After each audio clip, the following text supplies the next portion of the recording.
السلام علیکم۔ ایک اور گفتگو میں آپ سب کو خوش آمدید۔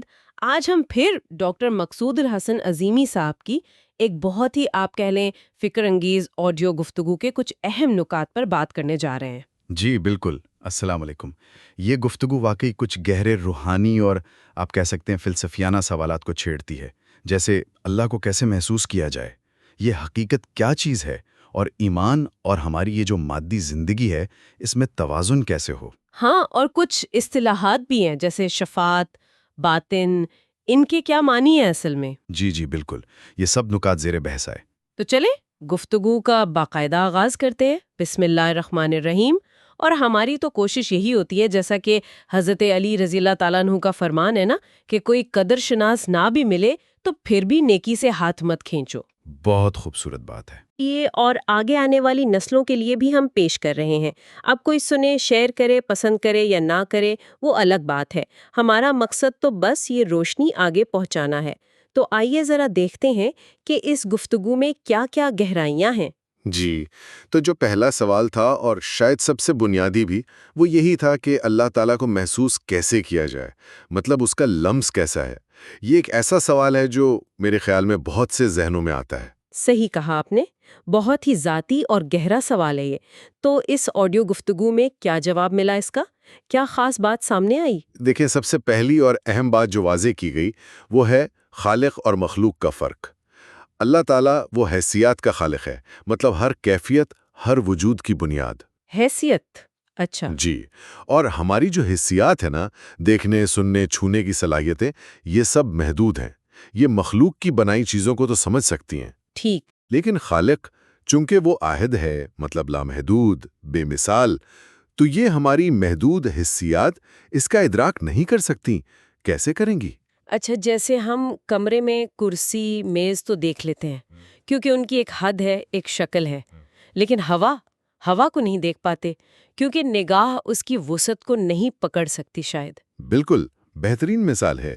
ہوا نظر نہیں آتی مگر محسوس تو ہوتی ہے نا، اس کا دباؤ، اس کی ٹھنڈک۔ جی محسوس ہوتی ہے۔ تو اسی طرح اللہ تعالیٰ کی ذات کا براہ راست حسیاتی ادراک وہ ممکن نہیں، لیکن وہ جب چاہے، جیسے چاہے خود کو محسوس کروا سکتا ہے۔ اور گفتگو میں طریقہ کیا بتایا گیا؟ ایک بڑی مشہور حدیث قدسی کا حوالہ تھا۔ من عرف نفسہ فقد عرف ربہ۔ جس نے اپنے نفس کو پہچانا اس نے اپنے رب کو پہچانا۔ یہ تو بہت سنا ہے۔ اس کی تشریح کیا تھی گفتگو میں؟ جی یہی، یہاں نفس کا مطلب صرف سیلف یا ایگو نہیں ہے، بلکہ اپنی ذات کی حقیقت، اپنی صلاحیتیں، اپنی صفات، ان سب کو پہچاننا۔ اچھا، صفات۔ جی، جب انسان اپنی ان صلاحیتوں کو پہچانتا ہے جو دراصل اللہ کی ہی عطا ہیں، تو اسے اپنے رب کا عرفان ملتا ہے۔ رب کا مطلب ہی ہے پالنے والا، نشوونما دینے والا، اور یہ اللہ کی صفات کے مجموعے کی طرف اشارہ ہے۔ تو پہلے صفات کی پہچان ہوتی ہے۔ ہاں، پہلے صفات کی پہچان، اسے آپ توحید صفاتی کہہ لیں، اللہ کی صفات کے ذریعے اس کی وحدانیت کو سمجھنا، اور پھر اس پہچان سے ذات باری تعالیٰ کا ایک آپ کہیں لطیف سا احساس پیدا ہوتا ہے۔ تو گویا یہ جو خود شناسی کا سفر ہے، یہ اصل میں اللہ کی صفات کو اپنے اندر اور کائنات میں ڈھونڈنے کا سفر ہے، اور اسی دریافت سے پھر اس ذات کا احساس پیدا ہوتا ہے جس نے یہ صفات بنائیں۔ مطلب اپنی ذات کو اس کی تجلی کا ایک نقطہ سمجھنا۔ بالکل بالکل، گفتگو میں یہی نقطہ تھا کہ جب انسان کی ذات کو یہ احساس ہو جائے کہ میں کیا ہوں، میں اللہ کی ذات کی تجلی کا ایک نقطہ ہوں، اس کی صفات کا مظہر ہوں، تو یہی احساس، یہی عرفان دراصل اللہ کا احساس ہے۔ یہ کوئی باہر کی چیز نہیں، یہ ایک اندرونی کیفیت ہے۔ واقعی گہری بات ہے۔ اچھا، اسی سے جڑی ایک اور بات بڑی دلچسپ لگی مجھے۔ ایک قول نقل کیا گیا تھا شاید مہاجر مکی قلندر کا، کہ راہ حق میں خلق نہیں اور راہ خلق میں حق نہیں۔ یہ سننے میں تو تھوڑا تضاد لگتا ہے، اس کا کیا مطلب سمجھایا گیا؟ ہاں، یہ قول واقعی غور طلب ہے۔ دیکھیں، راہ حق یعنی حقیقت کا راستہ۔ اب سوال یہ ہے کہ حقیقت کیا ہے، یہ کون بتا سکتا ہے؟ ظاہر ہے جو خود حقیقت ہے، یعنی خالق۔ جی بالکل۔ تو راہ حق میں خلق نہیں کا مطلب یہ ہوا کہ حقیقت کے راستے پر مخلوق کی اپنی رائے، ان کے قیاس، ان کی خواہشات وہ نہیں چل سکتی۔ مخلوق کی بات تبھی حق ہوگی جب وہ خالق کی بتائی ہوئی حقیقت کے مطابق ہو، ورنہ وہ صرف اندازہ ہوگا، کیا سرائی ہوگی۔ اور دوسری طرف راہ خلق میں حق نہیں کا کیا مطلب ہوا؟ کہ مخلوق جو خود سے باتیں بناتی ہے، جو نظام بناتی ہے، اس میں حتمی سچائی نہیں ہوتی؟ جی، بنیادی طور پر یہی مطلب ہے کہ مخلوق اپنی محدود عقل اور حسیات سے خود بخود حتمی حقیقت تک نہیں پہنچ سکتی۔ حقیقت کا علم تو اللہ ہی دیتا ہے، وہی سمجھاتا ہے۔ مخلوق کوشش کر سکتی ہے، تحقیق کر سکتی ہے، جیسے گفتگو میں سائنسدانوں کی مثال تھی نا۔ ہاں، کہ وہ مشاہدہ کرتے ہیں۔ جی، وہ مشاہدہ کرتے ہیں۔ روحانیت میں اسے شہود کہا گیا، اور وہ غیر جانبدار رہنے کی کوشش کرتے ہیں، جو اچھی بات ہے۔ لیکن گفتگو میں یہ بھی تھا کہ وہ ایک جگہ آ کر غلطی کرتے ہیں، وہ کیا تھی؟ غلطی وہاں ہوتی ہے جب وہ یہ مان لیتے ہیں کہ یہ سب کچھ، یہ کائنات، یہ قوانین، یہ بس خود بخود بن گئے ہیں۔ یہاں آ کر ان کی وہ غیر جانبداری ختم ہو جاتی ہے، وہ ایک مفروضے کو حقیقت سمجھ بیٹھتے ہیں۔ اصل بات یہ ہے کہ حقیقت کا سرچشمہ خالق ہے، مخلوق کی سوچ نہیں۔ مخلوق کی سوچ تبھی کام کی ہے جب وہ خالق کی طرف رجوع کرے۔ حقیقت کی بات چل رہی ہے تو ایک سوال مادی اور روحانی حقیقت کے تعلق پر بھی تھا، خاص طور پر نبی کریم صلی اللہ علیہ وآلہ وسلم کے وصال سے پہلے جو شدید بخار ہوا تھا، اس واقعے کے حوالے سے۔ سوال یہ تھا کہ وہ تو اللہ کے محبوب ترین نبی تھے، انہیں اتنی جسمانی تکلیف کیوں ہوئی؟ جی، یہ بھی بہت اہم نکتہ ہے۔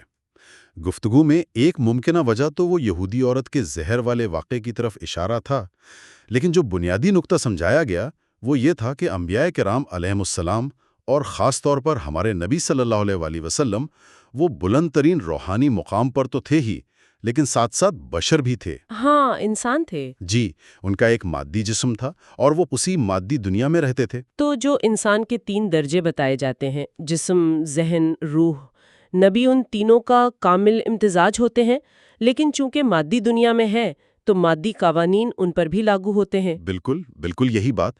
قلندر بابا اولیاء کا ایک قول بھی نقل کیا گیا کہ اللہ اپنے خاص ترین بندوں کو بھی عوام الناس جیسے معمولات سے گزارتا ہے۔ آخر ہیں تو وہ بھی اللہ کے بندے ہی نا۔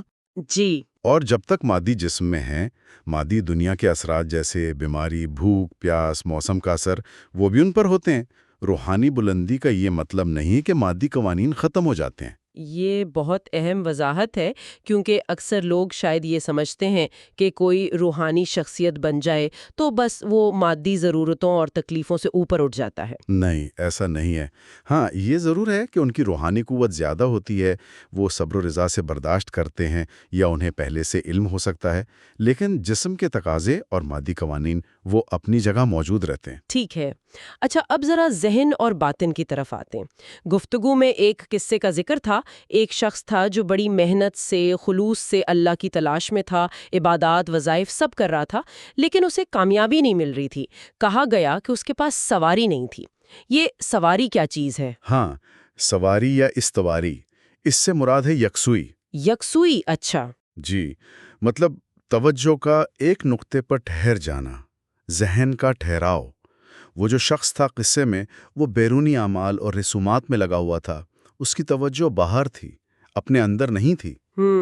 اس لیے اس کا ذہن منتشر تھا، اس میں وہ استواری، وہ ٹھہراؤ نہیں تھا۔ وہ اللہ کو باہر ڈھونڈ رہا تھا، جبکہ ضرورت تھی اپنے اندر توجہ کرنے کی۔ جیسا گفتگو میں کہا گیا، اس نے اللہ کو خود تک آنے نہیں دیا، یعنی اپنے اندر وہ یکسوئی نہیں پیدا کی جہاں معرفت اترتی ہے۔ تو پھر یہ اندر کیا ہے؟ یہ باطن جس کی بات بار بار ہوتی ہے، اس کی کیا عملی وضاحت کی گئی؟ یہ اکثر بڑا مبہم سا لگتا ہے یہ تصور۔ یہ واقعی آپ نے صحیح کہا، کلیدی نکتہ ہے جس کی وضاحت قلندر بابا اولیاء کے حوالے سے کی گئی، اور وضاحت حیران کن حد تک سادہ اور عملی ہے۔ بتایا گیا کہ باطن یا اندر دراصل ہمارا حافظہ ہے، میموری۔ حافظہ، ہماری یادداشت؟ یہ تو غیر متوقع ہے۔ جی ہاں، دیکھیں نا، جب ہم ماضی کی کوئی بات یاد کرتے ہیں یا مستقبل کا سوچتے ہیں یا کسی بھی موضوع پر غور و فکر کرتے ہیں تو ہم کہاں ہوتے ہیں؟ جسمانی طور پر تو یہیں ہوتے ہیں، لیکن ذہنی طور پر کہاں ہوتے ہیں؟ اپنے خیالات میں، اپنی یادوں میں۔ بالکل، اپنے حافظے کے اندر ہوتے ہیں۔ سوچنا ہی اندر جانا ہے۔ تو جب ہم کسی خیال میں گم ہوتے ہیں تو ہم اصل میں باطن میں ہوتے ہیں۔ جی ہاں، آپ سوچ میں دیکھتے ہیں، سنتے ہیں، محسوس کرتے ہیں، باتیں کرتے ہیں، یہ سب کہاں ہو رہا ہے؟ آپ کے حافظے میں جو معلومات اور تجربات ہیں اسی کی بنیاد پر ہو رہا ہے نا؟ یہ حواس کا اندرونی استعمال ہے۔ گفتگو میں وہ ہندی لفظ شوچالے ٹوائلٹ کی بڑی دلچسپ مثال دی گئی تھی ہاں، وہ کیا تھی؟ کہ جیسے جسم سے فضلہ نہ نکلے تو قبض ہو جاتا ہے، اسی طرح سوچ یعنی غور و فکر نہ کرنے سے، اپنے ذہن اور حافظے کو استعمال نہ کرنے سے ذہن گویا قبض کا شکار ہو جاتا ہے، جامد ہو جاتا ہے۔ یہی باطنی دنیا میں داخل ہونے کا راستہ ہے۔ جی، پھر اس کی گہرائیوں میں اترنا، اسے فضول خیالات سے، خلفشار سے پاک کرنا، یہ آپ کو روحانی دنیا سے متعارف کراتا ہے۔ مطلب یہ ہوا کہ روحانی ترقی کے لیے اپنے حافظے اور سوچ کی گہرائیوں میں اترنا اور انہیں صاف رکھنا یہ بہت ضروری ہے۔ ذہن اور حافظے کی بات ہوئی تو تخلیق کے عمل پر بھی بات ہوئی تھی۔ ایک سوال تھا کہ کیا رب صفات کا مجموعہ ہے اور کیا حشر تصورات کا جمع ہونا ہے؟ رب کے تصور کو کیسے واضح کیا گیا؟ رب کا بنیادی مطلب تو ہے پالنے والا، نشوونما دینے والا، یعنی وسائل دینے والی ہستی۔ گفتگو میں نقطہ یہ تھا کہ اللہ تعالیٰ یہ وسائل کہیں باہر سے لا کر نہیں دیتا، وہ اپنے علم اور ارادے سے انہیں تخلیق کرتا ہے۔ اچھا، تو وسائل کی فراہمی اصل میں تخلیق کا عمل ہے، اور یہ تخلیق ہوتی کیسے ہے؟ یہ تخلیق ہوتی ہے علم کی بنیاد پر۔ اور علم کیا ہے؟ گفتگو کے مطابق علم دراصل اللہ کی مختلف صفات ایٹریبیوٹس کا ایک خاص ترتیب اور تناسب سے جمع ہونا ہے، کمبینیشن ہے۔ ہر چیز، ہر وجود، ہر وسیلہ وہ اللہ کی کسی نہ کسی صفت یا کئی صفات کے مجموعے کا مظہر ہے۔ اس کی مثال بھی دی تھی آپ نے، نمک کی، وہ کیا تھی ذرا دوبارہ بتائیں؟ جی، نمک کی مثال تھی۔ دیکھیں نمک میں کیا کیا ہے؟ ایک خاص رنگ ہے، سفید، ایک خاص ذائقہ ہے، نمکین، ایک خاص ساخت ہے، قلمی شکل، ایک خاص کیمیائی ترکیب ہے، سوڈیم کلورائڈ۔ یہ سب کیا ہیں؟ یہ صفات ہیں، خصوصیات؟ جی، یہ مختلف صفات ہیں جو ایک خاص انداز میں اکٹھی ہوئیں تو نمک بن گیا۔ یعنی ہر چیز، چاہے وہ مادی ہو جیسے نمک یا غیر مادی ہو جیسے کوئی خیال یا کوئی قانون، وہ مختلف صفات کا ایک خاص کمبینیشن ہے۔ بالکل، مادی دنیا میں یہ کمبینیشن ہمیں مادے کی شکل میں نظر آتا ہے، لیکن اگر ہم گہرائی میں جائیں، ایٹمی سطح پر یا اس سے بھی آگے، تو یہ سب توانائی، روشنیاں، رنگ، ان کا کھیل نظر آئے گا۔ یہ تخلیقی فارمولے ہیں کہ اللہ کی کون سی صفات کیسے مل کر کیا شکل بنا رہی ہیں۔ پانی H2O اور وہ آگ لگانے والی آکسی ایسیٹیلین گیس OX ایسیٹیلین جو بنتی تو ہائیڈروجن اور آکسیجن سے ہی ہے، اس کی مثال بھی اسی بات کو واضح کرتی ہے نا کہ اجزاء وہی ہیں، مگر ترکیب اور ان کا آپس میں جڑنا، بانڈنگ بدل گیا تو نتیجہ بالکل مختلف۔ جی ہاں، بالکل۔ اور یہ سمجھنا کہ کون سی ترکیب کیا نتیجہ دے گی، یہی تو علم ہے۔ یہ علم انفرادی سطح پر بھی بڑھتا ہے، بچپن سے بڑھاپے تک، اور اجتماعی یعنی نوعی سطح پر بھی بڑھتا ہے، جیسے انسان نے آگ جلانے سے لے کر ایٹم بم بنانے تک کتنا علم حاصل کیا ہے۔ اور اس سارے علم اور فکر کی بنیاد کیا ہے؟ وہی حافظہ، یعنی نسل در نسل جمع ہونے والی معلومات اور تجربات۔ جی بالکل، وہی حافظہ۔ اور گفتگو میں روحانیت کو بچپن کی طرف سفر کہا گیا تھا، یعنی حافظے کی گہرائیوں میں اترنا۔ جی، یعنی اپنی اصل فطرت کی طرف لوٹنا، اپنی بنیادی پروگرامنگ کی طرف جو ہمارے حافظے کی سب سے گہری تہوں میں ہے۔ اسی ذہنی اور باطنی سفر سے جڑا ایک اور قول زیر بحث آیا تھا، کلندر جز میں کل کو اور کل کو جز میں دیکھتا ہے۔ یہ سننے میں تو عام سی بات لگتی ہے، ہم بھی تو ایک پتا دیکھ کر درخت کا اندازہ لگا لیتے ہیں، اس میں خاص بات کیا ہے؟ بات بظاہر روزمرہ کی ہے، لیکن کلندر کی نظر کی گہرائی الگ ہے۔ مثال وہی ہے، آپ آم کو دیکھ کر پورے درخت کا تصور کر سکتے ہیں، یا درخت کو دیکھ کر اس کے پھل کا اندازہ لگا سکتے ہیں، لیکن کلندر جب کوئی مخلوق یعنی کوئی جز دیکھتا ہے تو اس کی نظر صرف اس جز تک نہیں رہتی، تو وہ کیا دیکھتا ہے پھر؟ وہ اس جز میں کل یعنی خالق کی صفات، اس کی قدرت، اس کے علم کی جھلک دیکھتا ہے۔ وہ ایک پھول میں پوری کائنات کے تخلیقی اصول دیکھ سکتا ہے، اور جب وہ کل یعنی اللہ کی ذات و صفات کا تصور کرتا ہے تو اسے کائنات کی تمام جزیات، تمام تفصیلات ایک مربوط نظام کے طور پر سمجھ آنے لگتی ہیں۔ تو فرق صرف دیکھنے کا نہیں، بلکہ دیکھنے کے پیچھے جو سمجھ ہے، جو ادراک ہے اس کا ہے۔ اچھا، یعنی عام آدمی شاید صرف درخت دیکھے، لیکن قلندر اس پتے میں، اس جز میں خالق کی کاریگری، اس کی صفات، اس کے علم کو دیکھ رہا ہوتا ہے۔ بالکل، یہ بنیادی طور پر اپنے ذہن اور ادراک کی صلاحیت کو پوری طرح استعمال کرنے کی بات ہے۔ ہم اکثر اسے بہت سطحی طور پر استعمال کرتے ہیں۔ تو مراقبے کا جو ذکر آیا تھا وہ اسی ذہنی آزادی سے متعلق تھا؟ جی ہاں، کہ مراقبہ صرف آنکھیں بند کر کے بیٹھنا نہیں، بلکہ ذہن کو آزاد چھوڑنا ہے تاکہ وہ اپنی فطری پرواز کرے اور گہرائیوں میں جا سکے۔ بہت خوب۔ گفتگو کے آخری حصے میں ایک بہت ہی اہم موضوع تھا، آیت الکرسی اور شفاعت کا تصور۔ پہلے یہ بتائیے کہ آیت الکرسی کا سورت اخلاص سے کیا تعلق بتایا گیا؟ تعلق یہ بتایا گیا کہ سورت اخلاص جو ہے وہ اللہ تعالیٰ کی ایک جامع تعریف ڈیفینیشن ہے، اس کی ذات کی بنیادی پہچان، احد، الصمد، لم یلد ولم یولد ولم یکن لہو کفوا احد۔ ٹھیک۔ جبکہ آیت الکرسی وہ اللہ کی صفات ایٹریبیوٹس کی تفصیل ہے، ان کی وسعت کا بیان ہے۔ اچھا۔ جیسے آیت شروع ہوتی ہے اللہ لا الہ الا ہو، وہی الہ ہے، کوئی اور نہیں ہو سکتا۔ کیوں؟ اگلی صفات بتاتی ہیں الحی القیوم، کیونکہ وہ ہمیشہ زندہ رہنے والا اور کائنات کو قائم رکھنے والا ہے۔ جی۔ لا تأخذہ سنۃ ولا نوم، اسے نہ اونگ آتی ہے نہ نیند، یعنی وہ کسی کمزوری یا تغیر سے پاک ہے۔ لہو ما فی السماوات و ما فی الارض، زمین و آسمان کی ہر چیز کا مالک وہی ہے۔ وسع کرسی السماوات والارض، اس کا علم، اس کا اختیار، اس کی بادشاہت ہر شے پر، شعور کے ہر درجے پر محیط ہے۔ بالکل۔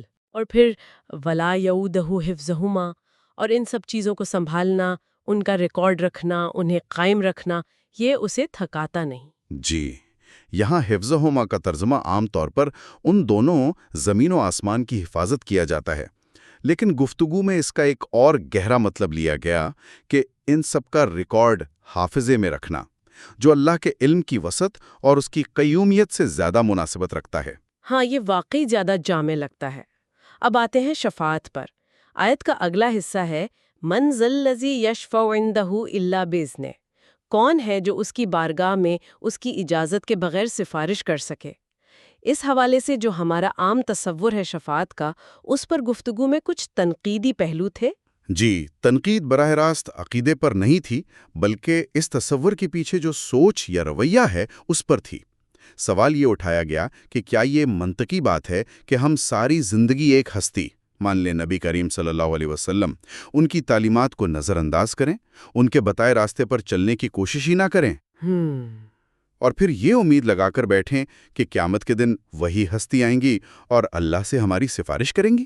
یہ واقعی ایک تضاد لگتا ہے، جیسے اپنی ذمہ داری سے بھاگنا اور کسی اور پر ڈال دینا۔ گفتگو کا رخ اسی طرف تھا۔ یہ ایک طرح کی آپ کہیں غلط امید پر مبنی سوچ لگتی ہے۔ پھر رحمت للعالمین کے لقب کی وضاحت کی گئی۔ بتایا گیا کہ اس کا مطلب صرف مسلمانوں یا انسانوں پر رحمت نہیں، بلکہ عالمین یعنی تمام جہاں، وجود کے تمام دائرے، تمام حالتیں، ان سب میں اللہ کے تخلیقی اور ربوبی نظام کے تسلسل اور رحمت کے نظام کا انچارج ہونا ہے۔ او، تو یہ کوئی ذاتی سفارش والی بات نہیں، بلکہ اللہ کی طرف سے دیا گیا ایک تکوینی، ایک کائناتی عہدہ ہے، نظام کائنات میں ایک خاص حیثیت۔ جی ہاں، بالکل۔ جیسے اللہ رب العالمین ہے، اسی طرح نبی کریم صلی اللہ علیہ وسلم کو رحمت للعالمین کا منصب دیا گیا ہے۔ وہ اللہ کے نظام رحمت کے کامل ترین مظہر ہیں۔ تو شفاعت کا تعلق بھی اسی نظام اور اسی منصب سے سمجھنا چاہیے، نہ کہ بس ذاتی تعلق یا سفارش کی بنیاد پر نجات کی امید لگا لینی چاہیے۔ زبردست۔ تو آج کے اس جائزے میں ہم نے ڈاکٹر مقصود عظیمی صاحب کی اس آڈیو گفتگو کی روشنی میں اللہ کے ادراک کے طریقے، حقیقت کیا ہے، روحانی اور مادی تجربے کا تعلق، باطن اور حافظے کا کیا ربط ہے، رب اور تخلیق کا مفہوم، قلندر کی نظر کیسی ہوتی ہے، اور آیت الکرسی و شفاعت جیسے اہم اور گہرے نکات پر غور کیا۔ جی، اور خلاصہ کلام آپ کہہ سکتے ہیں یہ ہے کہ معرفت الہی کا راستہ خود شناسی سے شروع ہوتا ہے۔ من عرف نفسہ، اللہ کی صفات کو کائنات میں اور اپنی ذات میں پہچاننا، اور اپنے ذہن و حافظہ یعنی اپنے باطن کو صحیح طور پر استعمال کرنا اور پاکیزہ رکھنا، یہی اس سفر کی کنجی ہے۔ محدود مخلوق لامحدود خالق کا پورا احاطہ تو نہیں کر سکتی، لیکن اس کی نشانیوں کو، اس کی تجلیات کو اپنے اندر اور باہر محسوس ضرور کر سکتی ہے۔ اور یہ بھی یاد رکھنا ضروری ہے کہ بلند ترین روحانی ہستیاں بھی جب تک مادی دنیا میں ہیں، مادی قوانین ان پر لاگو ہوتے ہیں۔ اس علمی اور روحانی سفر میں ہمارے ساتھ رہنے کا بہت شکریہ۔ جیسا کہ ہم نے شروع میں عرض کیا تھا، علم اور نیکی کو بانٹنا ہی اہم ہے، چاہے کوئی قدر کرے یا نہ کرے۔ امید ہے اس گفتگو سے آپ کے ذہن میں بھی کچھ نئے زاویے پیدا ہوئے ہوں گے۔ آپ کا بھی شکریہ۔ ہماری گزارش یہی ہے کہ اس گفتگو کو اپنے دوستوں اور خاندان کے ان لوگوں کے ساتھ ضرور شیئر کریں جو ایسے سوالات میں دلچسپی رکھتے ہیں یا جن سے آپ ان موضوعات پر بات کرنا چاہتے ہیں مگر شاید کر نہیں پاتے۔ اگر آپ نے ابھی تک سبسکرائب نہیں کیا تو ضرور کر لیں، اور اگر گفتگو اچھی لگی ہو تو لائک اور شیئر بھی کر دیں، خاص طور پر اپنے متعلقہ گروپس میں جہاں ایسی باتوں کو سنا اور سمجھا جاتا ہو۔ اور جاتے جاتے ایک نقطہ آپ سب کے غور و فکر کے لیے، اگر ہمارا حافظہ اور ہماری سوچ ہی ہمارے اندر جانے کا، ہمارے باطن کا دروازہ ہے، تو جب ہم اس اندرونی دنیا کو غیر ضروری معلومات، منفی خیالات، خلفشار اور سطحیت سے بھر دیتے ہیں، تو ہم جانے انجانے میں خود کو کس عظیم ممکنہ فہم، کس ادراک اور کس روحانی تجربے سے محروم کر رہے ہیں۔ اس سوال پر ضرور سوچئے گا۔ بہت سی دعاؤں کے ساتھ اللہ حافظ۔ اللہ حافظ۔